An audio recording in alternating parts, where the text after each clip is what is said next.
everyone, welcome back again to our channel. So guys, for today's video is magpupugad na naman tayo ng ating mga newly hatched na baby shamo. So meron na naman tayong pure guys. So kung mayroong nagtatanong dyan, bakit ang bilis? Yun na nga, na-share ko to dati na every 2 weeks pinapahiwalay na namin yung nanay. So ito na yung video na pangalawa. Within just siguro month lang pagitan nila. Actually, ano lang pala, kasi ano ito, mga nasa 18 days na to or 15 days. So, 2 weeks lang yung pagitan nila sa kapatid nila. So, imagine that's how improving na kapag nagto 2 weeks ka lang na pinapasama din hinihiwalay nyo. So, yun na nga. So, sa magpapa-shoutout pala, later na yun, magpupugad na muna tayo. I will list down your names later in this video. Ito na nga pala guys. Ayan, yan na yung ating pure.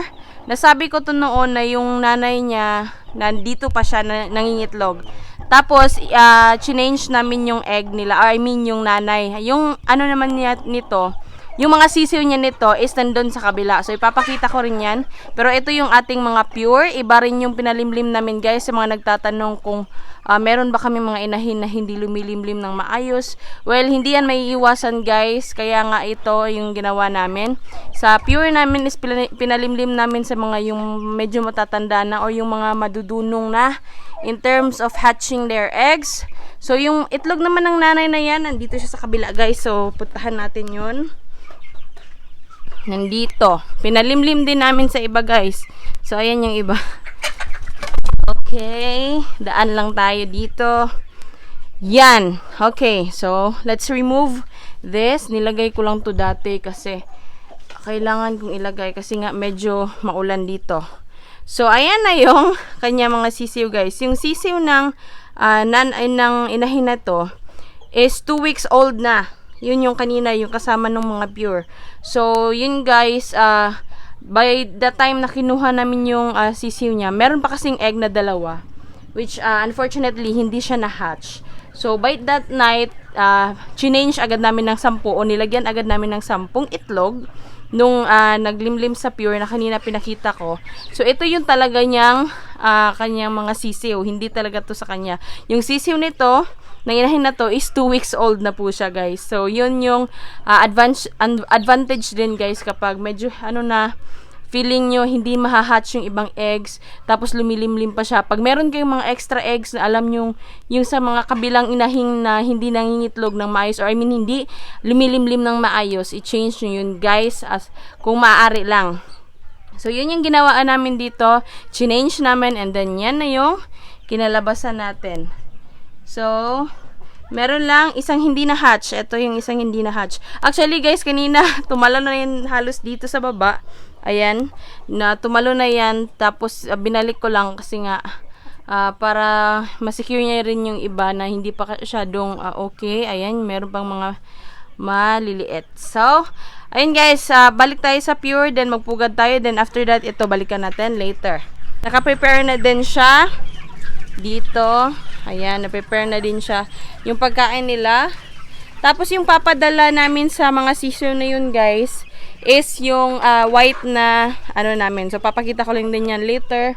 White na mommies kanina na naglimlim sa ating pure. Ito sila yung sabi ko kanina na hindi niya mga anak or hindi niya mga sisiw. Ito yung actually isa sa mga dyan or mga 8 dito.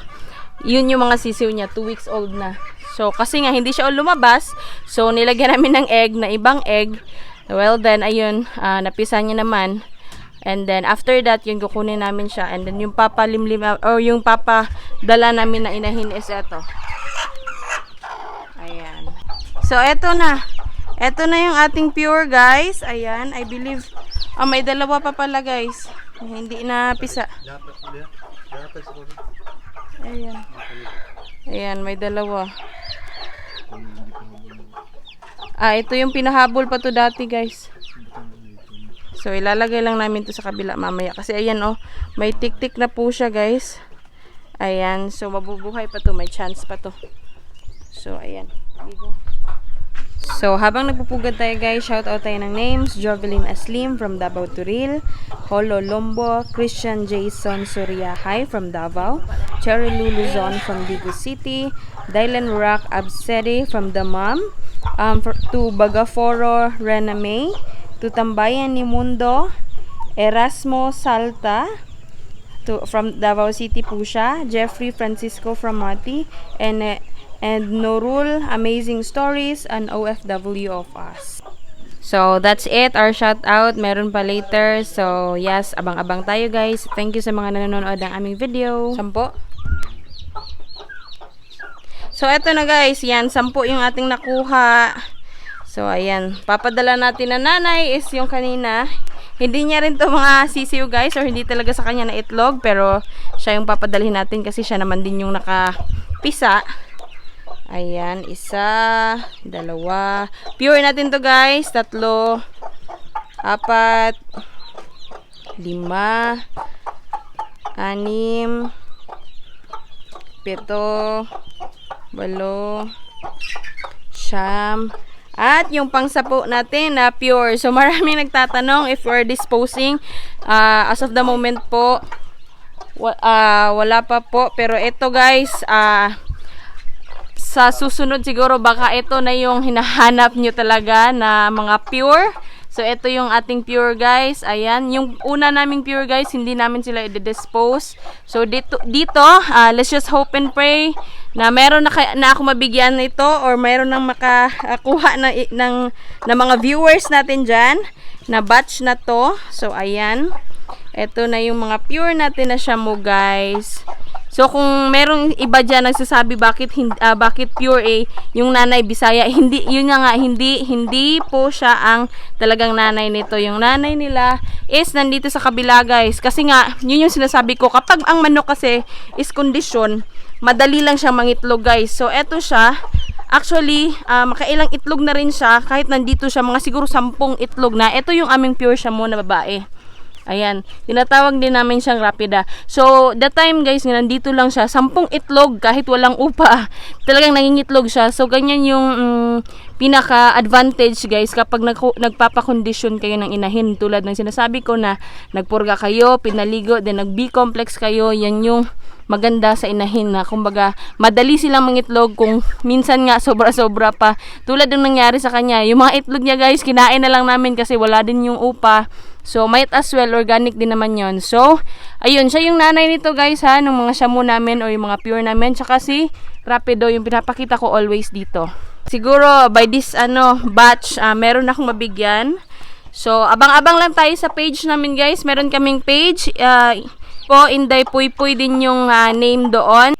So, feel free kayo po doon na mag-comment, ask. Pagpasensya nyo na kung minsan hindi ko po nasasagot kasi kung minsan hindi ako nag-open kasi nga nandito tayo sa ating backyard. Inaalagaan natin ang ating mga pure shamu.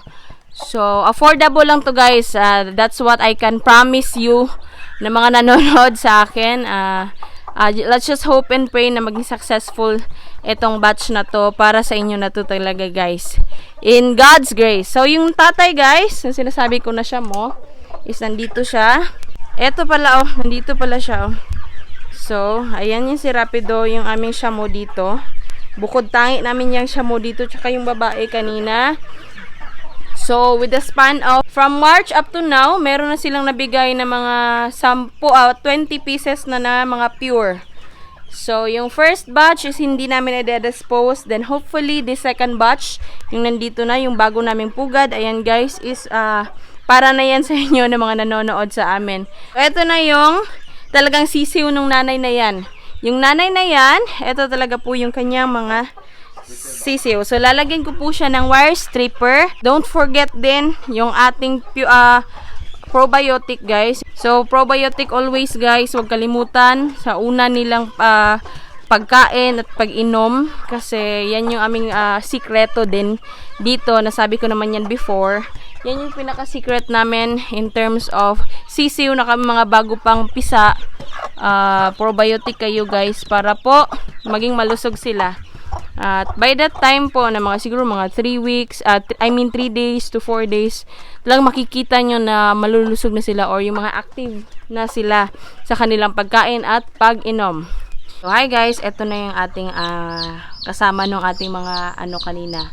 So, ayan, naglalabasan na sila sa ating bukag or sa ating basket. So, balik na yan sa loob. Ayan, balik kayo sa loob, mga little ones.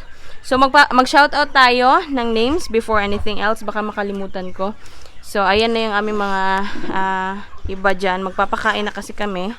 So, ayan na sila kaaligaga. So, ayan yung mister ko. Ayan, kumukuha na po siya ng ating pakain. So, eto yung mga manok. So, mag-shoutout tayo ng names while nanonood sa kanila. So, we have Sir Chor Capino from FB page to siya. I don't know specifically kung saan yung kanilang lugar. Then, next is Najir Omar from Riyadh. Hi, sir.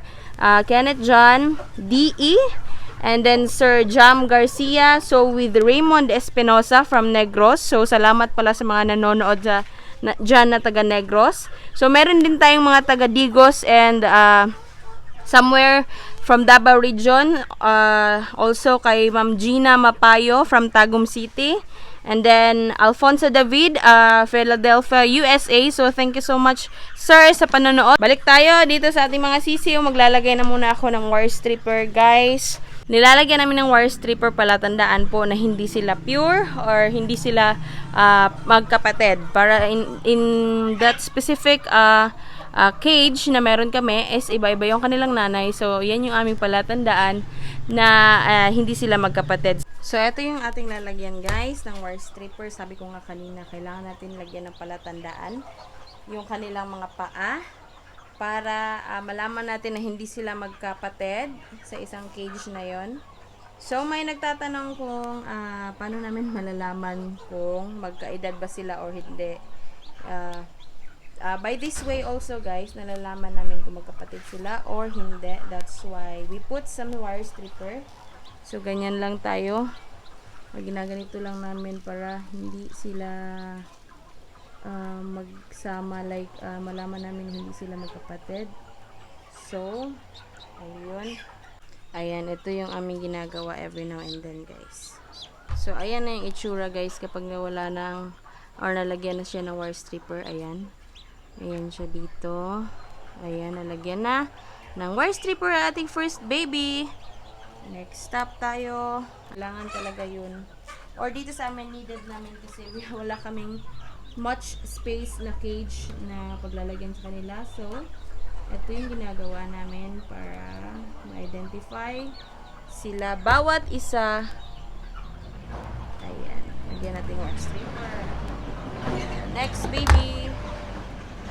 Meron din nagtatanong kung ilang weeks kami nagva-vaccine. So, usually, ganito, yung mga ganito, after a week po nito, nagva-vaccine kami. The usual sana. But then, unfortunately, there are times na hindi namin nabavaccinate sila agad-agad kasi dahil nga, nagiging rin kami.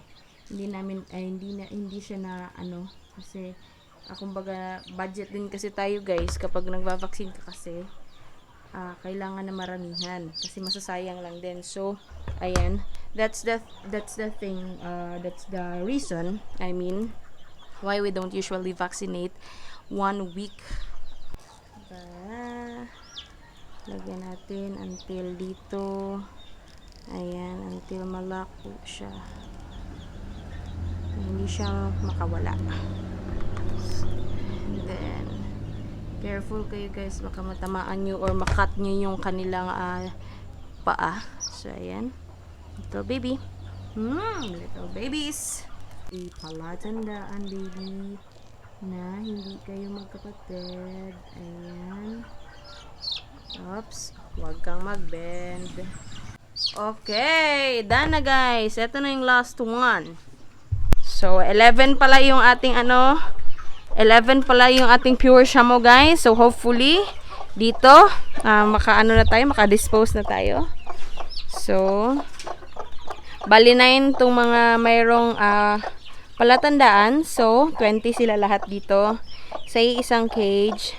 including yung ating pure tsaka Bisaya siya mo. So, ayan. So, hope you like the video and sana may natutunan kayo. Kahit pa paano in this video, stay safe at stay home muna tayo ngayon, guys. So, till next vlog, everybody. Goodbye. Peace out.